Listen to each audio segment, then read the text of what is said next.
सबका मालूम है। अन्नदान ही विशेष क्यों है? अन्नदान की महिमा शिव महापुराण में विशेष तौर पे बताया गया, क्योंकि अवश्यम ही कृतम कर्म श्रोभक्त्याभिविचारता शुभाशुभम भवोद्वक्षे तांधमादाम सुखदान का। संसार में समग्र प्रकार के दानों में सर्वश्रेष्ठ दान क्या है? श्री ब्रह्मा जी कहते हैं कि भगवान शिव ने कहा कि हे पार्वती, दानों में सर्वश्रेष्ठ दान है आप पुष्प का दान करो। पुष्प का जो दान करता है मंदिर में अथवा कहीं भी, उसको स्वर्ग जाने के लिए पुष्प विमान आता है।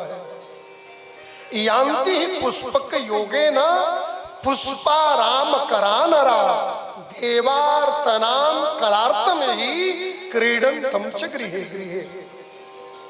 जो वाद्य यंत्रों का दान करता है, बजाने वाला चीज, एगो नाले उठा के खरीद के 2500 के और शिव जी के मंदिर में दे दो।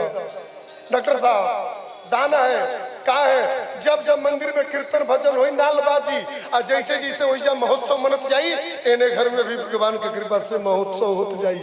वाद्य यंत्र दान करने से व्यक्ति जब यहाँ से मर करके जाता है तो उसके स्वर्ग की यात्रा में देवता यक्ष गंधर्व किन्नर लोग झोल ढोल झांझ मृदंग बजाते हुए वादन करते हुए उसको स्वर्ग तक ले जाकर के पहुंचाते हैं और उसके जीवन में सदा मंगल ही मंगल होता है। कि हे मर्दनम प्रदानेन याति दुर्गाणिं निरस्तनो रौप्यानतरु प्रदानेन यमलोक विवर्जिता। स्वर्ण और रत्न दान करने से व्यक्ति के जीवन के समस्त पाप समाप्त हो जाते हैं। स्वर्ण दान करने से भगवान की भक्ति प्राप्त होती है और रत्न दान करने से व्यक्ति के जीवन के पाप की निवृत्ति हो जाती है। स्वर्ण दान इसलिए क्या, भागवत में भी यही बात लिखा है, स्वर्ण दान करने से पाप नष्ट नहीं होता, स्वर्ण दान करने से व्यक्ति के जीवन में भक्ति और भगवान की कृपा प्राप्त होती है, क्योंकि स्वर्ण में नारायण का वास होता है। रत्न दान करने से पाप का नाश होता है। सभी दानों को बताते बताते शिव जी कहते हैं कि ये सभी दाने तो ठीक है, लेकिन इन सभी दानों में अन्न दान सर्वश्रेष्ठ है। क्यों? क्योंकि सर्वेषामेव देवानां मन्नदानं परं स्मृतं सत्यः प्रीतिकरं दृढं बल बुद्धि विवर्धनम्।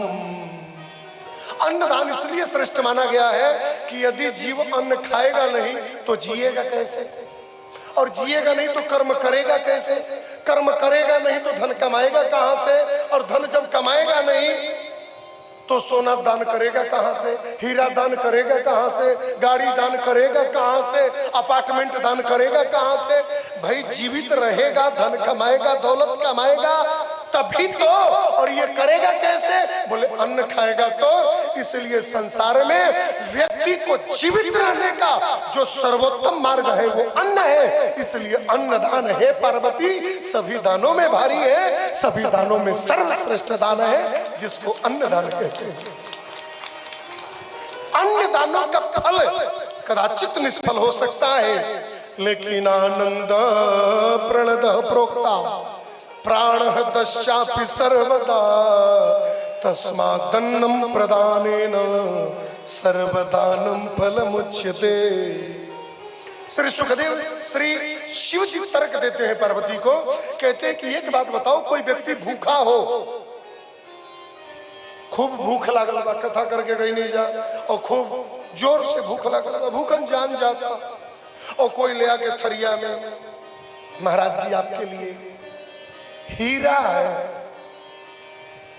हालांकि हीरा देखने के बाद भूख मिट जाएगा, सच देखिए, बनावटी बात न करिए तब तो मिट ही जाएगा, लेकिन जो त्यागी ब्राह्मण होते हैं उनका नहीं मिटेगा। वो तो यही कहेंगे हीरा ले जाओ, हमको तो भोजन चाहिए। अभिप्राय सिर्फ इतना है भाई बाप कि संसार की कोई भी वस्तु प्राप्त करने के बाद जीवात्मा की मन की तृप्ति नहीं हो सकती यदि वो व्यक्ति भूखा है। लेकिन यदि उसका पेट भरा है, मन संतुष्ट है, तो सोना पहने के ना भी मिली तो उसे कोनो अंतर परे होला नहीं है। लेकिन व्यक्ति को भोजन न मिले तो व्यक्ति जीवित नहीं रह सकता, प्रसन्न नहीं रह सकता। इसलिए सर्वे प्रशांता मुनयः स्ताभ्याम अन्नम ददाम्यहम्। संसार के हर जीव के प्रसन्नता के मूल में अन्न है। 25 लाख का हार नहीं बनेगा तो भी चलेगा, ट्रेन से टिकट बन जाएगा, फ्लाइट से नहीं बनेगा तो भी चलेगा। लेकिन अगर ट्रेन में जाते समय रास्ता में अगर टिफिन ना बनल तो भर रास्ता आदमी गाली दे, निमंत्रण दे के बोलो न हो जा, आवत समय 4 गो टिफिन भी ना बनवा पाऊंगा जा, खाई जी का टेंशन हो जाए कि ना। अन्नदान। अभी मैं नीचे ऐसे रूम में था तो मैं पढ़ रहा था, तो हमारे जो विनोद जी है ना, कहाँ चले गए, ये भी अंतर ध्यान हो गए।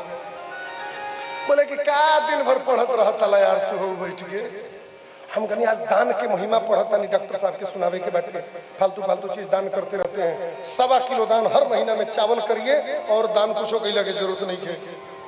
शिव महापुराण के अनुसार, मैं अपने मन से थोड़ी कह रहा हूँ, शिव महापुराण के अनुसार किसी भी मंदिर में, किसी भी अनाथालय में, किसी भी गरीब के जगहों पर कहीं भिखारी को ले जाकर के केवल अन्नदान करिए, ज्यादा इधर उधर भटकने की कोई जरूरत नहीं है। शिव महापुराण काशी नगरी बाबा शिव पार्वती से कहे, अब का ब्रह्मा के कहीं तब मन बजा। शिव जी पार्वती से कह दिए इतना बात मानिए तो कहना कि अन्नदान सर्वश्रेष्ठ बाटे। कहना कि तो का दान लिखल बा, हम कहने कि लिखल बाटे कि चाउर गेहूं सबसे बढ़िया ना, चाउर गेहूं। सोना दान नहीं क्या लिखल, हम कहने कि ना। रत्न दान हम कहने कि लिखल बा लेकिन कोनो फायदा नहीं के। गौ दान हम कहने कि ओकर तो चर्चे नहीं के। तो खाली अन्न दान उतने से पेट भर जाई। हम कहने हाँ। कहना का है, हम कहने कि बताओ हमारे ले जल मुजफ्फरपुर जाए के बा, अगर तू 1 डिब्बा हमरा के काजू के बर्फी दे देबो तो रास्ता में मजा आई कि हमरा के एगो गाय पकड़ा देबो कि मुजफ्फरपुर जाते लते एगो गाय लेते जा। 1 डिब्बा लड्डू मिल जाओ, रास्ता में खाते चलिए, मोहनिया उतर कर खाइए, पानी पीजिए, फिर आरा, फिर पटना, फिर हाजीपुर, फिर मुजफ्फरपुर। और एगो संगे दे दिया, धीरज है तू बछड़ा धर लो, हम गाय ले लेता नहीं। अरे कहाँ मुसीबत धरा दे जा। तात्पर्य यह है कि संसार में जिससे क्षुधा की तृप्ति होती है माई बाप, तो इंद्रियों की तृप्ति होती है। इंद्रियों की तृप्ति से मन की तृप्ति होती है, मन की तृप्ति से बुद्धि की तृप्ति होती है, और बुद्धि की तृप्ति से आत्मा की तृप्ति होती है। संसार में सोना पहिरला के बाद कोई ना कहला कि आत्मा तृप्त हो गई, लेकिन खैला के बाद सब कोई कहला वाह, घी में एकदम रोटी बुड़ा बुड़ा के, अब भिंडी के भुजिया, खीर, और खूब बढ़िया आलू के भुजिया मिल गई, और बाद 2 गो रसमलाई मिल गई, महाराज मन तृप्त हो गई। कहो ये कोई कहले बा कि अंगूठी पहिर लेनी मन तृप्त हो गई, लेकिन भोजन करने के बाद सब